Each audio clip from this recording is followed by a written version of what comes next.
பொங்கலுக்கு வீடு வாசல் எல்லாம் சுத்தம் பண்ணி தடபுடல வேலையாகுது போல. சுகன்ஸ் ஹோம்ல 2 மா இலை தோரணம் ஐடியாவை ஷேர் பண்ணிருக்கேன். மா இலையோட நடுப்பகுதிய பாதி வரைக்கும் வெட்டி கட் பண்ண இலைய உள்ள விட்டு மடிச்சு வெளியில இழுத்து அதே மாதிரி இன்னொரு பக்க இலையும் இழுத்து விட்டு வெளியில நீட்டிட்டு இருக்கிற இலைய அட்ஜஸ்ட் பண்ணி விட்டுட்டா பார்க்க மணி போல இருக்கும். நடுவுல ஒரு ஒத்த ரோசாவை சொருகி மா இலையோட காம்ப மடிச்சு பின்னடிச்சு விட்டா பூ தோரணம் தயார்.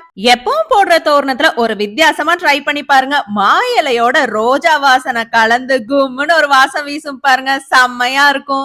அட இது எனக்கு கஷ்டம்னு நினைச்சா நம்ம கிட்ட இன்னொரு ஐடியா இருக்குப்பா. எப்பவுமே மா இலை மடிக்கிற மாதிரி மடிச்சு நடுவுல இஷ்டமான பூவை வச்சு இலையோட பின்பகுதியில நூலை விட்டு முன்பகுதிக்கு இழுத்து ஒரு முடி போட்டா கிச்சுன்னு நின்னுக்கும். மஞ்சள் குங்குமம் வச்சா மங்களகரமான தோரணம் தயார். இந்த தோரணத்தை வீட்டுக்கு மட்டும் இல்ல ஆபீஸுக்கு போட்டாலும் பார்க்க லட்சணமா இருக்கும். இந்த 2 தோரணத்துல உங்களுக்கு என்ன பிடிச்சிருக்குன்னு சொல்லிட்டு போங்க பாஸ்.